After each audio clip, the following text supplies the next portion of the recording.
मान्य सदस्यहरू, अब यस सभाको अघिल्लो बैठक र आजको बैठकको विशेष समयमा सार्वजनिक सरोकारका विषयहरूमा मान्य सदस्यहरूले उठाउनुभएका प्रश्न एवं जिज्ञासाको सन्दर्भमा आफू सम्बद्ध विषयहरूमा यस सभालाई जानकारी गराउन कर्णाली प्रदेश सरकारका आन्तरिक मामिला तथा कानुन मन्त्री मान्य श्री नरेश भण्डारीलाई समय दिन्छु। मान्य सभामुख महोदय,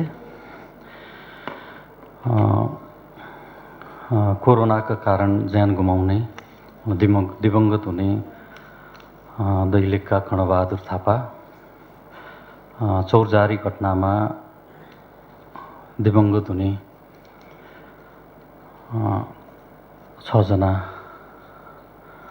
व्यक्तिहरू, बाँकेमा भएको गाडी दुर्घटनामा दिवंगत हुने सल्यानका 12 जना र डोल्पामा पानीमा डुबेर दिवंगत हुने 3 जना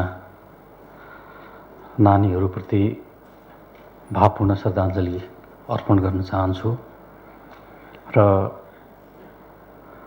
शोक सन्तप्त परिवारजन आफन्तजन प्रति हार्दिक समवेदना व्यक्त गर्न चाहन्छु र यी घटनाहरूमा घाइते हुने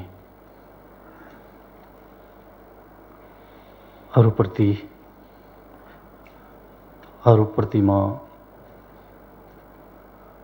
शीघ्र स्वास्थ्य लाभको कामना गर्दछु।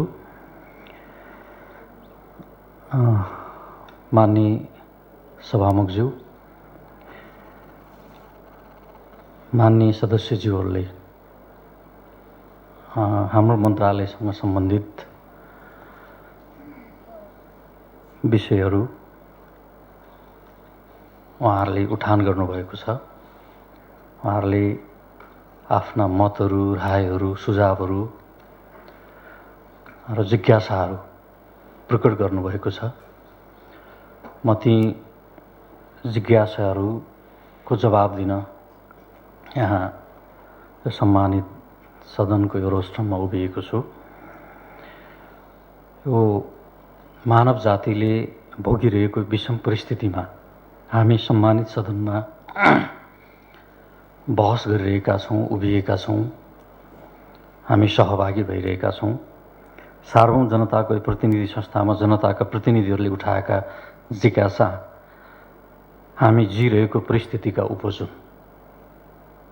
सिङ्गो मानव जाति ज्यादै कठिन परिस्थितिबाट गुज्रिरहेको छ। ज्ञातव्य छ कि असाधारण परिस्थितिले असाधारण जिज्ञासा र असाधारण प्रश्न उद्घाटित गरिदिन्छ। असाधारण जिज्ञासा मेटाउन र असाधारण प्रश्न, असाधारण जवाब दिन त्यति सहज छैन र पनि असाधारण परिस्थितिमा राखिएका जिज्ञासा र सोधिएका प्रश्नको जवाब दिन सम्मानित सदनमा उभिएको छु। जनताको असाधारण अपेक्षाको भारी बोकेर यो गरिमामय सदनमा प्रतिनिधित्व गरिरहनुभएका तपाईँ जनप्रतिनिधिबाट व्यक्त भावना जनताका भावना हुन्, भलै व्यक्ति नै शैली फरक होलान्। मन्त्रालय यी भावनाको सदैव उच्च सम्मान गर्दछ। माननीय सभामुखज्यू, जवाब दिइरहँदा सायद यो धरतीमा कुनै मानवले कोरोनाको कारणले जीवनको अन्तिम सास लिइरहेको छ हुनुपर्दछ। केवल सुस्वास्थ्यको कामना गर्दै टुल्लो टुल्लो हेरिरहन उनका आफन्तजन बाध्य छन्। चाहेर पनि भौतिक रूपमा स्पर्श गर्न सकिने अवस्था छैन। मृत्यु कुरेर बसिरहेका छन् उनीहरू। दाह संस्कार कसरी गर्ने भन्ने चिन्ताबाट मुक्त हुन उनीहरू सकिरहेका छैनन्। हरेकले चाहन्छ प्रियजनको अन्तिम संस्कारमा सहभागी हुन पाइयोस्। कोरोनाले यी चाहनामा असिना बर्साइदिएको छ। मलामी जान समेत डराउनु पर्ने नियतिबाट सिङ्गो मानव जाति गुज्रिरहेको छ। हरेक आफन्तले र शुभचिन्तकले चाहन्छ जीवनका कठिन घडीमा उसलाई भौतिक रूपमा सघाउन पाइयोस्, मरणलाई सहज बनाउन सकियोस्। तर जीवाणु आतङ्कले यो अवसर समेतलाई खुम्चाइदिएको छ। मृतकको पार्थिव शरीरलाई अङ्कमाल गरेर दीप मरुन्जेल रुन पाइयोस् र आफन्तजनको कठिन घडीमा भौतिक सामिप्यता स्थापित गर्न सकियोस् भन्ने चाहनामाथि कोरोनाले चिसो पानी खनाइदिएको छ। अन्त्येष्टिमा सहभागी हुने संस्कार नै यति बेला सङ्कटमा परेको छ। मान्य सभामुखज्यू, केही दिन अगाडिसम्म ग्रिन जोनमा स्थापित कर्णाली प्रदेश अहिले उच्च जोखिममा छ। पछिल्ला दिनहरूमा रोजगारीका लागि भारत गएका कर्णालीवासी फर्किएसँगै सङ्क्रमण पनि कर्णालीमा प्रवेश गरेको छ। सङ्क्रमणको ग्राफ बढिरहेको छ। यो सङ्क्रमण फैलिरहेको छ।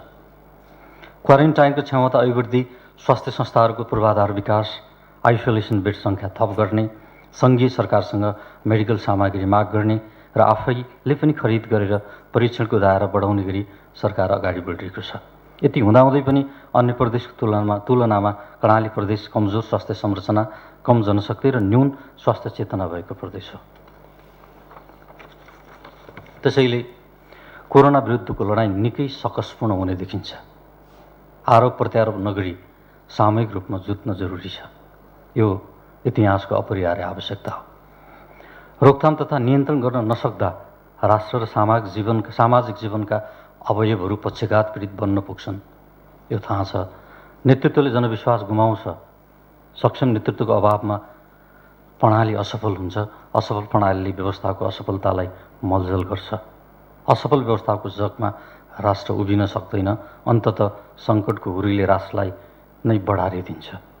नेतृत्व प्रणाली, व्यवस्था र राष्ट्र असफल हुने अवस्था कदापि सिर्जना हुन दिन हुँदैन। खुसी व्यक्त गर्दछु त्यो अवस्था सिर्जना हुन नदिने चिन्तन सम्मानित सदनमा प्रकट भएको छ। यहाँहरूले निरन्तर गजगजाइरहनु भएको छ। मान्य सभामुख महोदय, मान्य सदस्यहरूले क्वारेन्टाइनबारे चासो राख्नु भएको छ। यति बेला विदेशबाट नेपाल फर्किने क्रम तीव्र बनेको छ। प्रदेशमा क्वारेन्टिनको बेड सङ्ख्या 32,870 छ। कतिपय स्थानीय तहमा क्वारेन्टिन खाली हुने र कतिपय स्थानीय तहमा भारतबाट आउनेको चाप बढी भएर व्यवस्थापन गर्न कठिन भएको छ। बन्दाबन्दीका कारण निर्मित क्वारेन्टिनमा बेडहरू थप्न सकिएको अवस्था छैन। आवश्यक सामग्रीको अभाव झेलिरहनु परेको छ। बजारमा सामग्रीहरूको अभाव छ, जसका कारण क्वारेन्टिन मापदण्ड पूरा गर्न कठिन भएको छ। उद्धार, राहत र क्वारेन्टिन व्यवस्थापनार्थ स्थानीय तहले आर्थिक अभाव काफी हदसम्म झेलिरहेको छ। स्थानीय सरकारलाई 13 करोड 20 लाख प्रदेश सरकारको तर्फबाट पठाइएको छ। थप रकम पठाउने गृह कार्य भइरहेको छ। हामीले पठाउने रकम मात्र पर्याप्त हुँदैन। सङ्घीय सरकारले पनि आवश्यक रकम उपलब्ध गराउन जरुरी देखिन्छ। कर्णालीमा बनेका सार्वजनिक संरचनाहरू कमी हुनु र भएका संरचनाहरूप्रति पनि स्तरीय नहुनु क्वारेन्टिन मापदण्ड पूरा गर्न नसक्नुको अर्को कारण हो। निसन्देह कोरोना कोभिड-19 को सङ्क्रमण तीव्र गतिमा फैलिरहेको छ र यो प्राणघातक रोग हो। नागरिकहरूलाई क्वारेन्टाइनमा राख्ने मामिलामा दुईटा अतिवादी सोचहरू बाधक बनेका छन्। पहिलो, मौसमी फ्लू झै ठानेर सामान्य सावधानी पनि नअपनाउने। दोस्रो, कोरोना सङ्क्रमित व्यक्तिले धरतीमा पाइला टेकिहालेमा त्यो धरती नै भाँसिन्छ वा उसले त्यो भूभागमा उभिने बित्तिकै आसपासका सबै मानिसहरू एकैपटक ढल्छन्, सोत्तर हुन्छन्। क्वारेन्टाइन जेल होइन, सुधार गृह भन्ने बुझाइ संस्थागत गर्न आवश्यक छ। यहाँ अपराधी बस्दैनन्। हाम्रो दाजुभाइ दिदीबहिनी विदेश र स्वदेशका विभिन्न स्थानबाट आफ्नो मातृभूमिमा फर्किरहेका छन् र उनीहरू बस्छन्। उनीहरूलाई क्वारेन्टाइनमा राख्नुपर्छ र त्यसका लागि सरकारसँग हातेमालो गर्नुपर्छ भन्ने मान्यता स्थापित गर्न सके कोरोना विरुद्ध विजय हासिल गर्न सकिन्छ। कोरोना विरुद्धको लडाईँ सामूहिक लडाईँ हो, एकल प्रयत्नबाट सम्भव हुँदैन। क्वारेन्टाइन कोर्स पुरा नगरी सिधै घर प्रवेश गराउने हो भने कोरोना भुसको आगो चाहिँ फैलिनेमा दुई मत छैन। यसका लागि 3 तहका सरकार र आम जनताको सहकार्य भइरहेको छ र अझै सघन सहकार्यको जरुरी देखिन्छ। क्वारेन्टाइन उपचार र यातायातको व्यवस्था गर्नको लागि स्वेच्छाले सरकारलाई चाबी हस्तान्तरण गर्ने मानवीयता समयको आह्वान हो। सिङ्गो मानव जाति र राष्ट्र सङ्कटमा पर्दा उपयोग नहुने तारे लगायतको होटेल केका लागि, सुविधा सम्पन्न हस्पिटल केका लागि, प्राइभेट शैक्षिक संस्था केका लागि, हाउसिङ कम्पनीले निर्माण गरेका गगनचुम्बी भवन केका लागि? के निजी संस्थाहरू नाफाको क्याल्कुलेटर चलाउन मात्र खुलेका हुन्? के सामाजिक उत्तरदायित्व वहन गर्नु उनीहरूले पर्दैन? यी प्रश्न बहसमा आएका छन् यति बेला। हस्पिटल कलेज स्कुललाई निश्चित शुल्क दिएर वा प्रयोग गरे बापत न्यून शुल्क लिएर वा पछि दिने गरी कोरोना सङ्क्रमितहरूको क्वारेन्टाइन र उपचारका लागि प्रयोग गर्नुपर्दछ भन्ने मतहरू व्यक्त भएका छन्।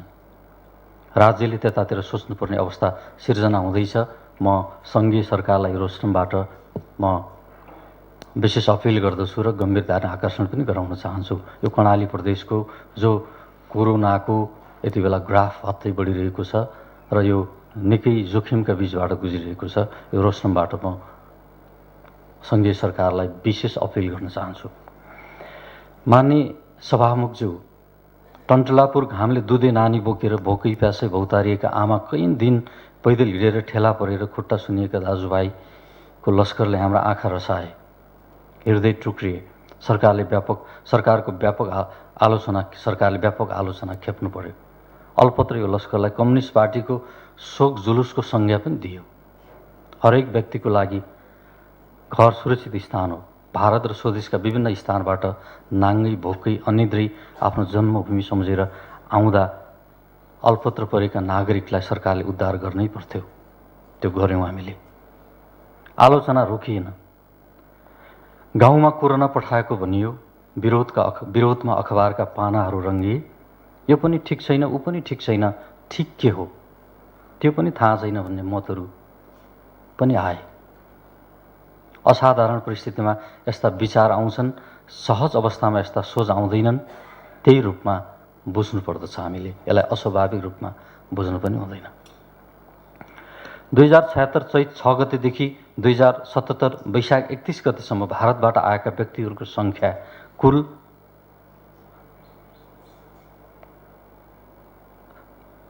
2483 र 77 जेठ 1 गतेदेखि 20 गतेसम्म भारतबाट आएका व्यक्तिहरूको सङ्ख्या 30,512 रहेको छ र लकडाउनपछि भारतबाट कुल 32,940 व्यक्तिहरू औपचारिक नाकाबाट प्रदेश प्रवेश गरेका छन्। भारतबाट आउन सक्ने व्यक्तिको अनुमानित सङ्ख्या 86,991 अनुमान गरिएको छ। 3991 जना अल्पत्र परेका व्यक्तिलाई यातायातको व्यवस्था गरी गन्तव्य स्थानसम्म प्रदेश सरकारले पुर्याएको छ आफ्नै खर्चमा। बाढी पीडितका सवालहरू यहाँहरूले उठाउनु भएको छ। सम्मानित सदनलाई अवगत छ 71 सालको सुर्खेतमा आएको बाढीका कारणले सिर्जित बाढी पीडितहरूको समस्या दुखिरहने घाउ बनेको छ। 614 जनालाई 1,50,000 का दरले पहिलो किस्ता वितरण गरिएको छ। जमिन नभएका पीडितलाई जमिन खरिद गर्ने प्रयोजनका लागि प्रति परिवार 2 लाख उपलब्ध गराउने निर्णय पनि भएको छ। निर्णित 2 लाखले जमिन खरिद गर्न नसकिने गुनासा पनि बाढी पीडितले गर्नुभएको छ। प्रक्रियागत समस्या र बन्दाबन्दीका कारण वितरणमा केही विलम्ब हुन गएको छ। निकासा लिन सम्बन्धित स्थानीय तहलाई पत्राचार गरिसकिएको छ। केही महिना अगाडि नै गरिएको हो। स्थानीय सरकारको सक्रियताको खाँचो हामीलाई महसुस भएको छ। खाँचो चाहिँ देखिन्छ। उहाँहरूको सक्रियता अलि नपुगेको। पटक पटक पत्राचार गर्दा पनि उहाँहरूले हामीलाई विवरण अथवा प्रगति रिपोर्ट अथवा डिमान्ड लेटर उहाँहरूले सम्प्रेषण नगरेको अवस्था छ। सङ्घीय सरकारले नीति कार्यक्रममा सुर्खेतका बाढी पीडितहरूको समस्या समाधान गर्ने प्रतिबद्धता व्यक्त गरेको छ। सुकुम्बासी समस्या समाधान आयोग गठन भइसकेकाले भूमिहीन बाढी पीडितहरूले जमिन प्राप्त गर्ने विश्वास चाहिँ बढेको छ। सङ्घ र स्थानीय सरकार समेतको सहयोगमा अब 2077-78 मा बाढी पीडितहरूको आवास निर्माण कार्यलाई सम्पन्न गराउने लक्ष्य निर्धारण गरिएको छ। विपदका कारण मृत्यु भएका मृतकका परिवारलाई रु 2 लाख उपलब्ध गराउने गरी सम्पूर्ण कर्णालीवासी र कर्णालीमा कार्यरत राष्ट्र सेवक कर्मचारीको विपद जोखिम विरुद्ध सामूहिक दुर्घटना बिमा गरिएको छ।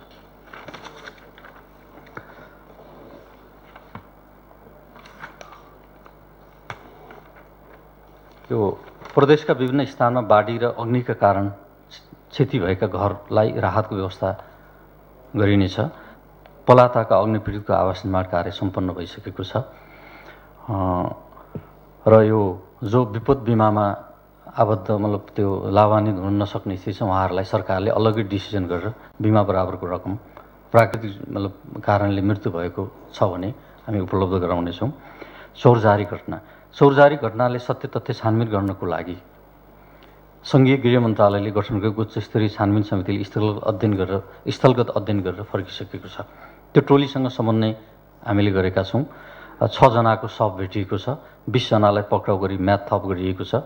गृह मन्त्रालयले नै छानबिन समिति गठन गरिसकेको अवस्थामा उस्तै प्रकृतिको अर्को समिति गठन नगरी त्यही समितिलाई अनुसन्धानमा सहयोग गर्न उपयुक्त हुने निष्कर्षमा प्रदेश सरकार पुगेको बेहोरा म अवगत गराउन चाहन्छु।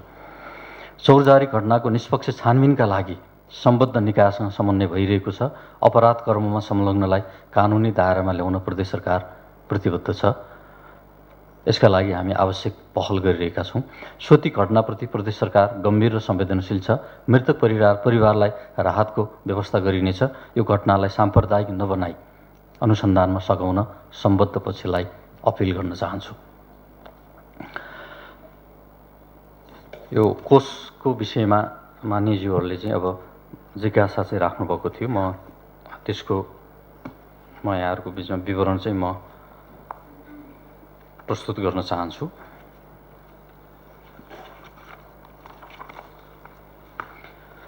यो प्रदेश विपद व्यवस्थापन कोषमा खास गरी हामीलाई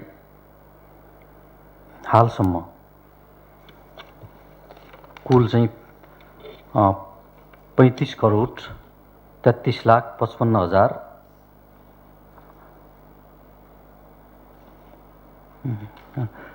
कुल रकम 27 करोड 19 लाख 35 हजार 569 चाहिँ कोषमा रकम प्राप्त भएको छ। जसमध्ये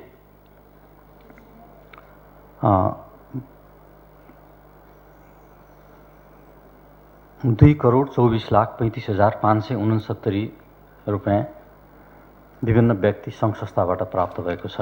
बाँकी प्रदेश सरकारबाट प्राप्त भएको छ। यो कोषमा जिल्ला विपद व्यवस्थापन समितिलाई सबै जिल्लालाई हामीले 5 करोड रुपियाँ चाहिँ प्रति जिल्ला 5 लाख मतलब 50 लाखका दरले 5 करोड रुपियाँ हामीले उपलब्ध गराएका छौँ। स्थानीय निकायलाई हामीले 79वटै स्थानीय चाहिँ तहलाई 13 करोड 20 लाख रुपियाँ यो कोषबाट उपलब्ध गराइएको छ। नेपाली सेना उत्तर पश्चिम पृतना कार्यालयलाई हामीले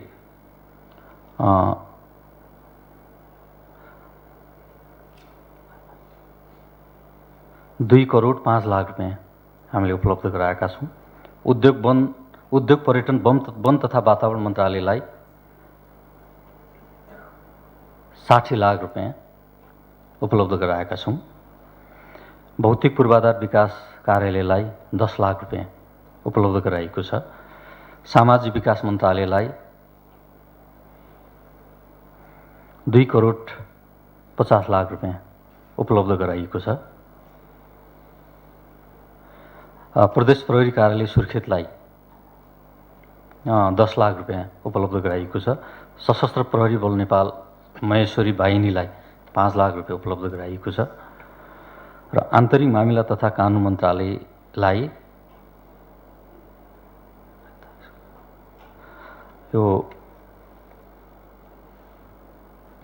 6 लाख रुपियाँ 30 लाख उपलब्ध गराइएको छ। र भर्खरै मात्रै 50 लाख चाहिँ उपलब्ध गराउने चाहिँ डिसिजन चाहिँ भएको छ। मैले यो विवरण चाहिँ यहाँहरूको बिचमा पेश गरेँ। र कुलमा हालसम्मको खर्च 23 करोड 66 लाख रुपियाँ खर्च भएको छ। बाँकी रकम चाहिँ बचत छ खातामा। र यो बिचमा अघि मैले चाहिँ भारतबाट आउने नागरिकहरूको सङ्ख्या चाहिँ यहाँहरूको बिचमा चाहिँ राखिसकेँ। र अन्य यहाँहरूले चाहिँ अब विभिन्न समयमा चाहिँ अब खास गरी बाढी पहिरोका कारणले अब ज्यान गुमाउने, त्यसै गरेर चाहिँ घर क्षतिको पनि हामी अब एउटा निर्णय चाहिँ तत्काल चाहिँ गर्दैछौँ। यो सामूहिक दुर्घटना बिमामा आबद्ध हुनको लागि अथवा त्योबाट लाभान्वित हुनको लागि चाहिँ यहाँहरूले जुन जुन जिल्लामा चाहिँ प्राकृतिक विपदका कारणले मृत्यु हुनुभएको छ उहाँहरूलाई त्यो सूचित गर्ने, खास गरी स्थानीय सरकारलाई, जिल्ला प्रशासन कार्यालयलाई सूचित गर्ने र प्रक्रियामा आउनुको लागि चाहिँ यहाँहरूले र यो मैले रोस्टमबाट सञ्चार जगतलाई पनि त्यसका लागि सूचित गरिदिनको लागि, पीडित पक्षलाई सूचित गरिदिनका लागि म अनुरोध गर्न चाहन्छु। र यो समयका लागि म माननीय सभामुखज्यूप्रति म आभार प्रकट गर्न चाहन्छु। यहाँहरूको जिज्ञासा, यहाँहरूका सुझाव, राय र मतहरूलाई सम्मान गर्दछु, आभार प्रकट गर्दछु र आफ्नो यो प्रष्टीकरण यहीँ बिट मार्ने अनुमति चाहन्छु। हस्त, धन्यवाद।